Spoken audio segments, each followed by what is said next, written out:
Sanibonani and welcome to Wisdom X Magaziwe. Imina ngingani amakhehla madala, amakhehla makhulu, amakhehla mahle. If you're watching for the first time, siyakwamukela. We are all about sharing wisdom, healing, and sharing light for the world to become better. I am open for consultation. You just text me on my WhatsApp. The numbers are on the description box. My numbers are on my bio here on YouTube, and you can also access me via email.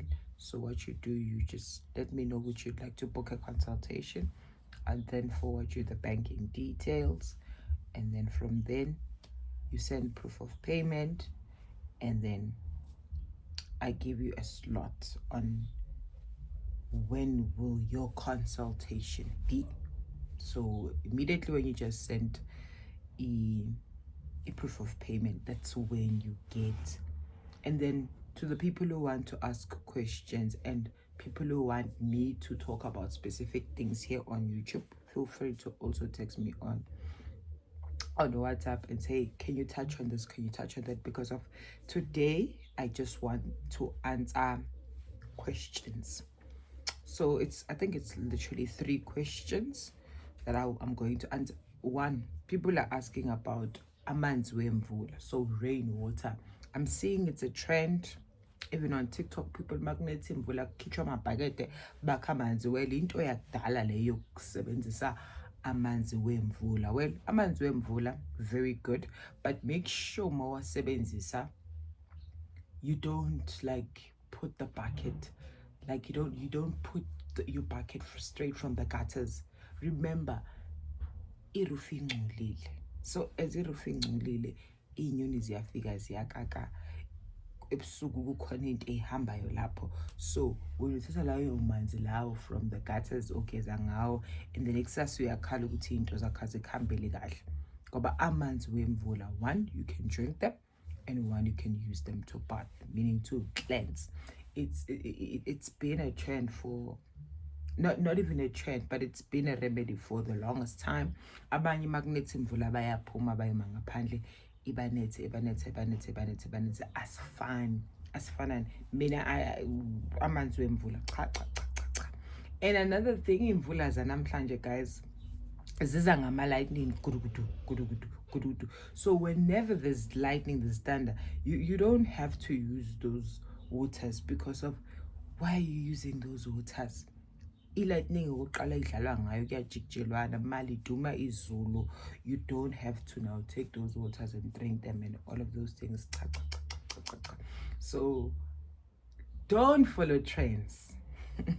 Do not follow trends. Ungalandeli yonke into. Be that person who questions, and also look at whatever trend or remedy or ritual opwayo ukuthi wena are you the person engamsebenzela na? Because of ayonke into iyasebenzela, ayonke into yenzani iyasebenzela. Moving right along, someone had asked about the pains that we experience as ingane zesithunywa. One thing about pain, guys, umzimba wethu uyithempele likaNkulunkulu.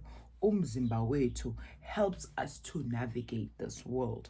So for example, if you are having headaches, if you are having pains on your shoulders, if you are having pains enyaweni zakho, umzimba, I would also say, is an indicator of what the spirit is trying to communicate with you. If you don't understand some of the signs, because of ingilosi zakho uNkulunkulu uqobo lwakhe ukhuluma usebenzisa yonke into. God uses animals. God uses your body to speak to you. So you need to know, you need to understand, okay, ma feel like this certain pain, what could it mean? Ikhanda lami angathi nje ngigijimelwa igazi, what does it mean? So your body senses is an indicator, and umzimba wakho mawupure uclean, you are able, and when you become more prayerful, you are able to receive communication. I'm just gonna make an example about myself. Mina umlomo mawudikiza phezulu, that means khona into ezongichaza. Mawudikiza phansi, khona into ezongenza ukuthi ngithethe kakhulu. iy'nwele zami mangathi ziyashaqeka, it depends ukuthi ngikuphi. Maybe the space that I'm in, or kukhona into umoya osungenayo or umoya osufikile, I sense it with my head, I sense it ngiyayizwa. My ears, my shoulders, sometimes they feel heavy, but it depends ukuthi am I being attacked?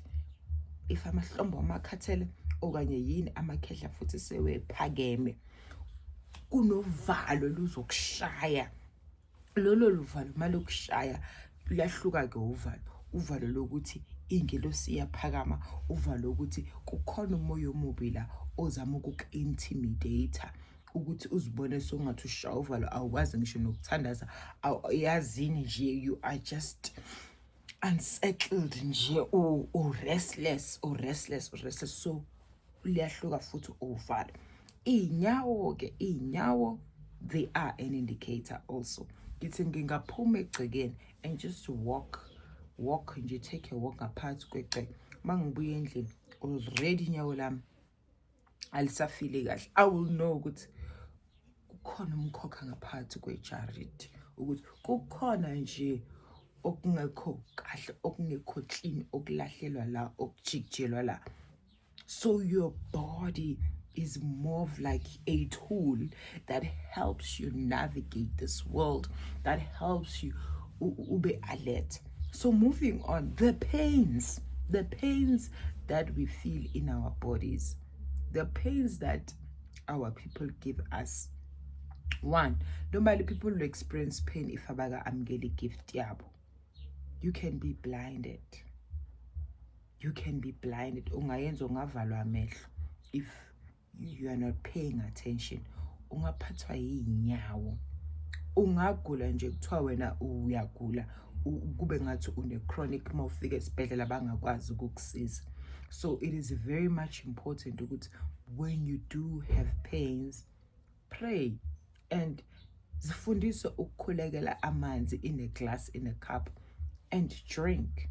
And the pains that you normally feel, kumele uzi-assess ukuthi lama pain afike ngesikhathi esinjani. Is it a pain that is continuous, that happens every now and again, or a pain evele ifike once, because ama-pain wethu awafani. And lalela, iy'ngilosi, iy'thunya kanye umvele nqangi will never put you in pain if you are doing what it needs to be done. Kunezinye izinto ekumele ukuthi zivalwe, ezinye izinto ekumele ukuthi for them to get your attention, for God to get your attention at most of the time.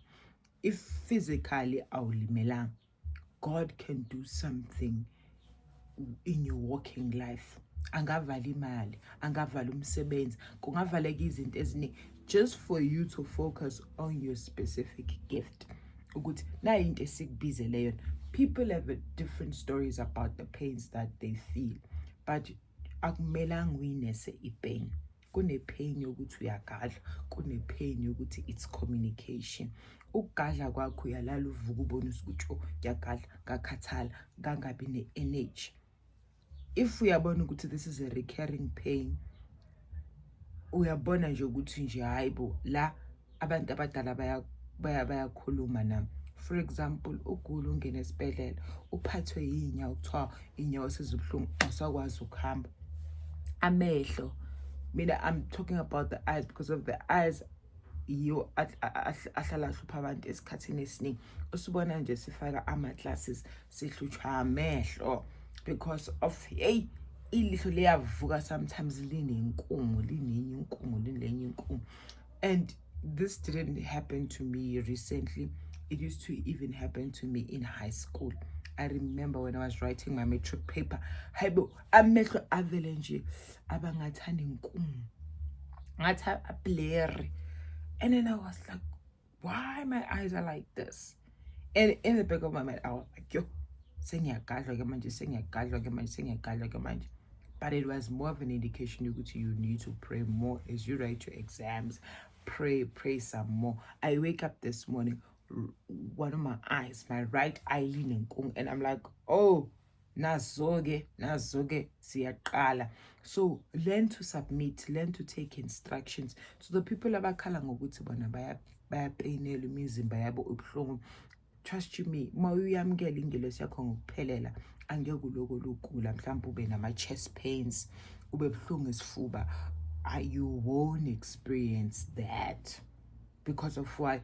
And ukwamukela kwakho ukuvula inhliziyo yakho ukhuleke ukhuluma from the bottom of your heart, because of abantu basuke bacabanga ukuthi ukwamukela ingilosi mhlambe ukuthungisa isiphika, mhlambe ube namabhayi and all those things. You can have those things, but ngaphakathi lakho bese uphinde uthi uyagula, ukho right, you are having pains.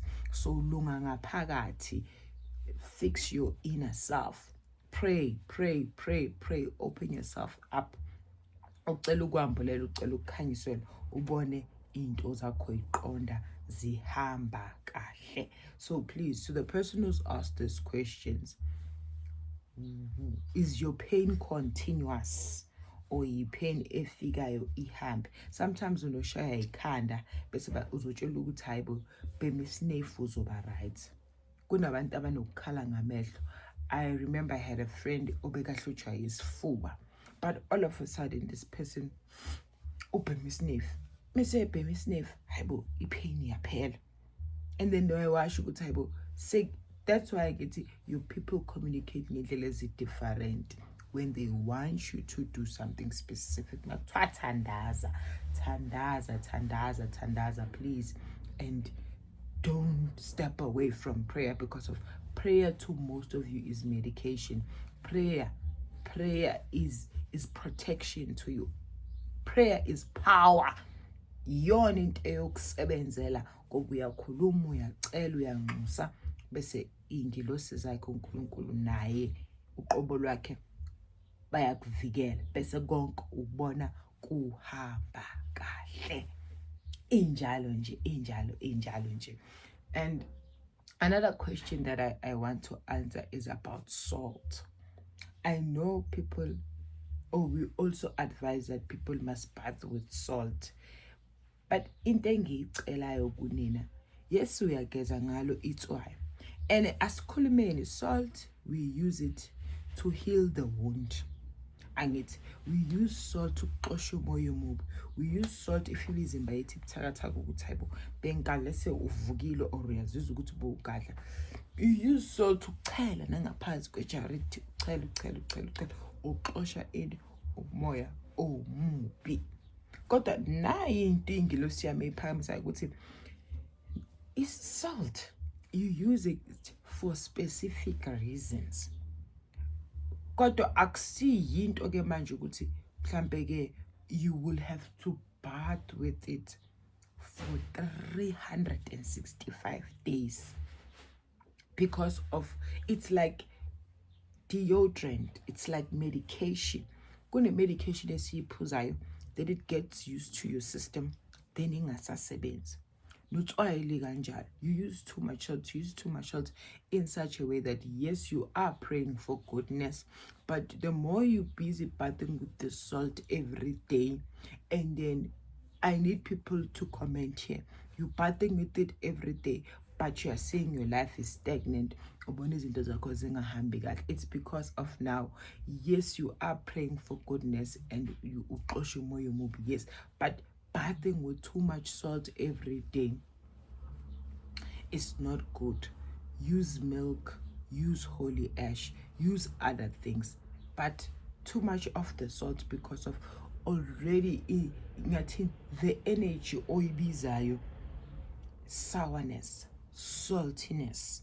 You know, wangahlanganisi ibisi namanzi sometimes, or in amanzi wakho ugeza ngawo every day. Sometimes just pour milk and then ugeza ube right. I'm not saying salt is a bad thing, but I'm saying using salt, then tomorrow you cry ukuthi ayibo yaze ngiyalisebenzisa utswayi kodwa I'm even tired after using it. I'm tense ngithi niliyuzwa specifically on, let's say, in a week. Maybe you bath twice with salt, not every day. Even normal awusebenza khona kwazi ukuthi kumdaka kungcolile. Kodwa when you cleanse with salt, akube mhlambe in a week, do it twice, not every day, because of whatever that we use, it's also energy. Use too much salt, ubona into zakho ziba sawa, ubona izinto zakho ngathi zihamba slow, ubona ngathi nje things are not in your favor, but you have used too much of the salt. And then there was a question yokuthi Mkhulu, can you please, you spoke about ibhavu, sicela ukuthi ukhulume ke manje usitshela ukuthi why are we not using salt ebhavini? Mamela, it depends ukuthi client imali ingena ligulo liphethwe yini. If lo muntu uyagula mhlambe kukhona obumnyama ahamba nabo, it's a cleansing that we are trying to refresh your aura. There will be ibhavu mhlambe lizofaka itswayi, kodwa egameni lesithunywa makungathiwa wena kuyophakamisa isithunywa sakho, ungayisiwe emanzini, meaning in the river, in the waterfalls. And lapho akusetshenziswa siwasho, akusetshenziswa nix, sithunywa clean, sipure. Ngithi siyasiphakamisa ke manje siye emanzini. Even noma uwenzelwa ibhavu, amanzi wakho angafakwa if bafuna ukwanonga amanzi, mhlawumbe kufakwe lelo bisi, kufakwe lezo iwasho lezo, but normally and iwasho zokukhanya, iwasho zokulunga, hayi ukuthi kulolo kuxubana lemithi esingayazi. Because even other people can use ritually Sprites, like a Sprite is like a cold drink, and then the specific sweets that you're supposed to use, you put those sweets over there. But the most pet leso Sprite, you be taking little bavlelo, while you say part got a little bav, this is Sprite less. You put those specific sweets, you shake it, and then poof, you open the Sprite and it's gonna and all purity.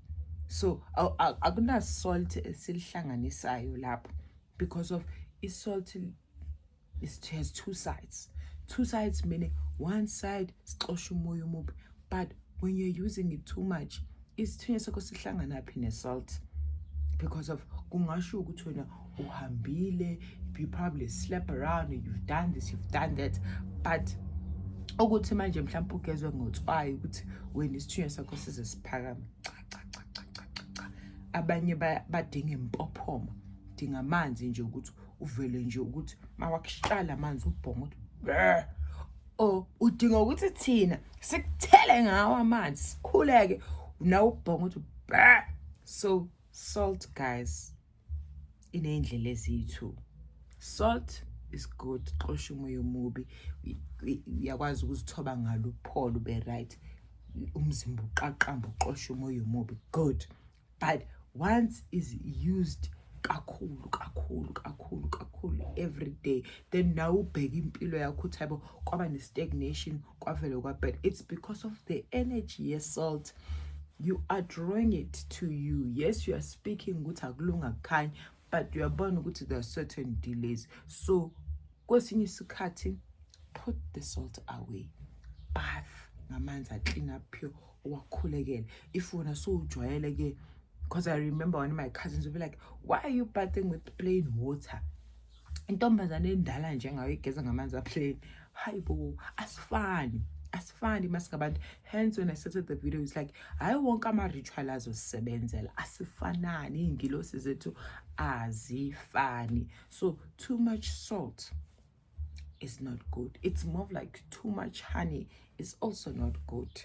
So wena-ke othwa ufakwe ebhavini, ask about the ingredients, because of ibhavu can just be clean plain water bese konke kuhamba kahle. And you know, I also want people to be reflective, man. You know, what happened after those months? How did your life change? How did things go? Hey, because of trust me, it's like namanje ubhizi ugezana nangale iwasho ngalama sea salt ngazo zonke izinto, but how many months, how many years have you been bathing with these things? what are they doing? And the more you use something emzimbeni wakho, igcine ingasasebenzi. It's like medication. Uthola ukuthi bawufika lapho udoctor sekathi no, we need to change a prescription yakho because of lese isebenze kakhulu. It's like when you take those prevention pills and then they tell you that after 5 years you need to change the type of prevention that you're using because of the very same pills are given to people who cannot have children so that they can be fertile. Iyabasiza ukuthi bakwazi ukuconceive. So even with the salt that people want to use every now and again, every day. And I'm just gonna make an example. This ritual of putting salt by your windows, right? Even in by your door. You've done it in your homes. But uzibuza ukuthi even if you've put salt by the doors, by the windows, but still umoya omubi usaka-attack, usacindezela, usake, what does that tell you? Pray. You cannot believe in the things that you put on your windows. You need to pray. I love you so much, guys. Akube nobumbano nozwana nothando ngaphakathi kwamakhaya wenu.